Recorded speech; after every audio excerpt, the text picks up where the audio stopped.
Welcome to Community Conversations. I'm Frederick County Executive Jan Gardner, and I'm pleased today to have as my guest John Fieseler, who's the Executive Director of the Frederick County Tourism Council. Welcome, John. Thanks, Executive Gardner. Happy to be here. Well, it's nice to have you. There's always a lot of exciting and interesting things happening in tourism in Frederick County, and I know that tourism was founded about 40 years ago. So what's changed over time since we first kicked off a coordinated tourism effort? Well, I think it's been a continuing evolution. Going all the way back to 1976, there had been a tourism committee at the Chamber of Commerce. That, of course, was the National Bicentennial, and Frederick and surrounding communities were sprucing up like so many places in the country. And the Chamber decided there ought to be a separate organization just focused on attracting tourism. So that's when we were founded. Coincidentally, the same month that Carroll Creek flooded for the last really bad flood, so not a great time to start. But what has changed over that time, they started out really focused on promoting the county as a day trip destination, thinking that there would never really be the financial resources to do much advertising or marketing, and to really focus on bringing in day trippers. And over the decades that followed, we've really evolved to where we are marketing primarily on the East Coast, folks within a couple hundred miles, and seeing a lot of growth in the overnight destination. And that's really our goal, is bring folks in to visit for more than one day. Well, tourism spending has really increased over time, and I know we recently hit on average $1 million a day in tourism spending in the county, and that's pretty phenomenal. So that's been really successful growth. And part of that comes from marketing efforts on part of tourism, and we've been able to use revenue from the hotel tax to really jumpstart that since 2004. And people come here for a lot of things, the history, the Civil War history in our national parks, and they also come here for a lot of the events and activities. So what can you say in terms of what you think has made the biggest difference in visitor spending? Well, I think the resources, as you mentioned, having the ability to market on a larger scale has helped us bring people in from further away. Depending on where people are coming from, it often determines why they're here. So the immediate metropolitan areas, it is increasingly culinary experiences. We're blessed with so many great restaurants, the farm-to-table experience, the wineries, breweries, emerging distilleries that we have now. Outdoor recreation. Folks will come from the nearby, Baltimore and D.C. area for those opportunities. Further away, it is the history. If they're coming from the western half of the U.S., it's largely the Civil War history or the religious shrines in the northern part of the county that will get folks to travel the furthest, and it takes money to reach them. Our message is competing with the advertising messages of all the destinations, up and down the East Coast, because we are in the area with the greatest concentration of people and really of wealth. So in the Mid-Atlantic region, we have, the Caribbean and Florida and all kinds of people advertising for their attention.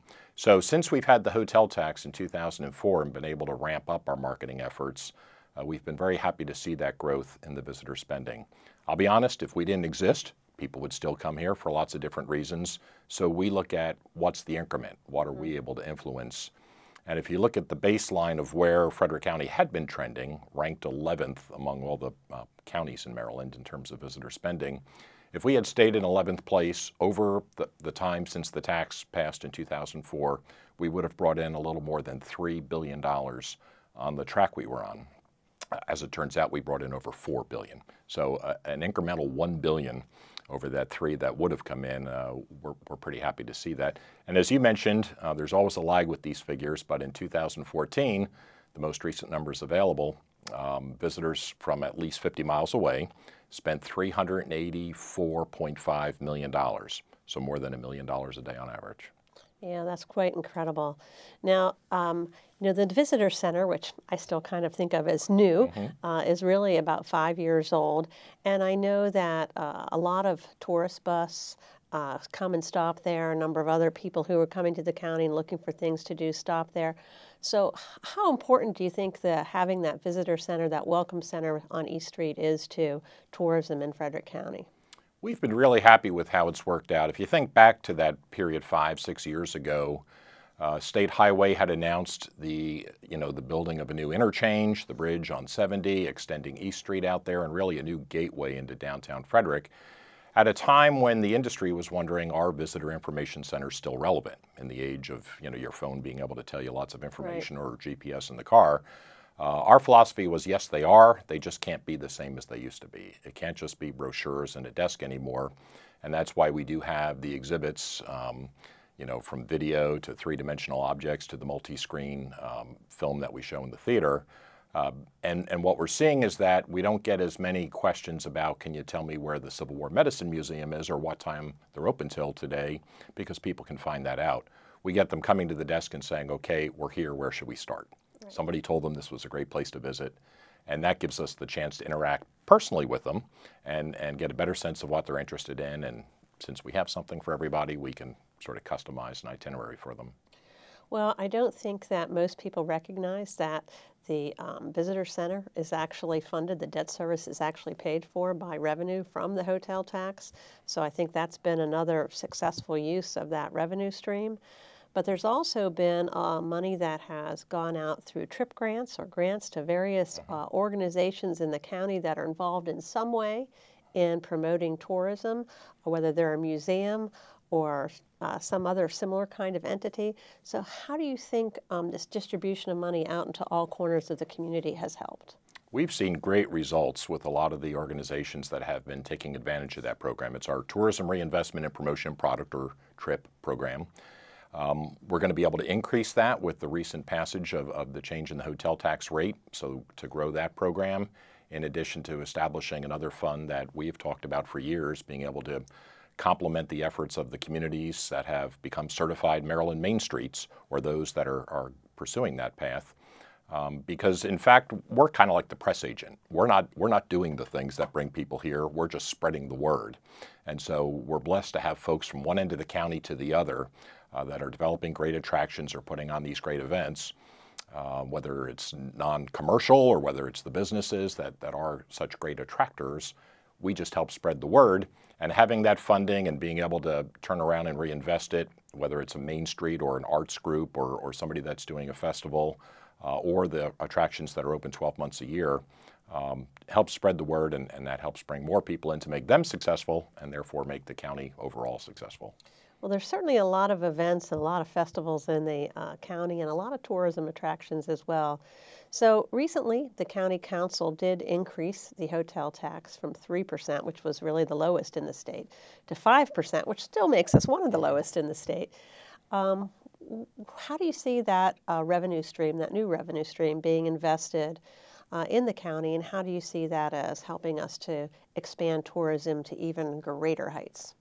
Well, we were very pleased that the county, you specifically, did sign the amendment to the Memorandum of Understanding we had governing the use of the tax, and that it does remain true to the consensus that was developed really in the years between 2000 and 2004, two different attempts to pass the tax in Annapolis, that the money be invested in bringing visitors into the county. That was the intent. There are different ways to do that, and so it has run the gamut from allowing us to have that facility to greet folks, but also doing the development of attractions, fostering some of the programs that are growing our main streets or whatever, and then spreading the word. And so the expansion of the TRIP program, the creation of a new Main Street program, and the ability to do more cooperative partnership activities. We just recently worked with your County Office of Economic Development on doing a brochure as well as a website for wineries, breweries, and distilleries.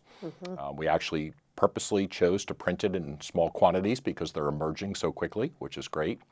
And we see a lot of interest in that, and that's just an example of the things we would like to do more of with that funding.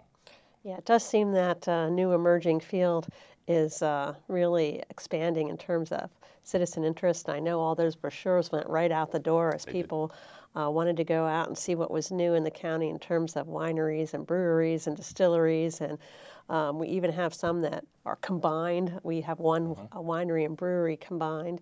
And so it's a fun way to spend some time going out to visit these. And often a lot of these locations have their own events and are promoting themselves in other ways. So really is something fun to do in Frederick County, and it certainly supports agriculture as well.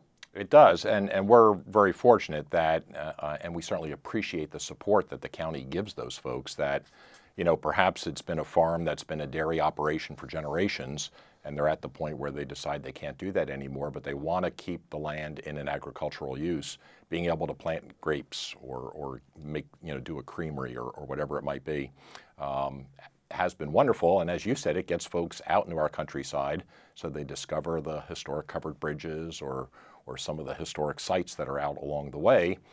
So one site in particular, maybe a winery brings them here or a restaurant downtown, but they see all the other great things that have happened and they come back. I think one of the things I love about Tourism Council is your theme or your tagline, hip and historic. There's lots of fun and hip things to do, like the distilleries, and certainly there's a lot of history here. And I know Frederick County residents value that history and want us to preserve it and to really share it with the region and the world. So do you want to share any of the upcoming attractions or special events that may be coming soon in the county? Well, we're very fortunate in Frederick County that really from, the first nice days of spring right through the holidays in December, we have a lot going on.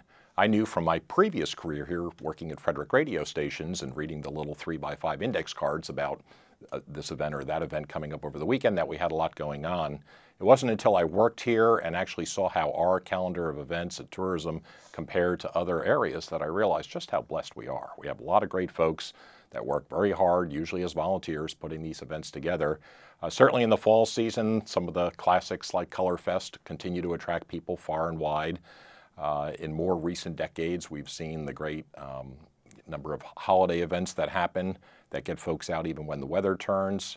I, in particular, love the First Saturday events that they've been doing in downtown Frederick, and the fact that the merchants realized it was important to be consistent, that January and February would probably be dull, nobody there, and so they decided to add that fire and ice theme to February, making it the most popular one of the year. So there's a lot of creativity that goes into it.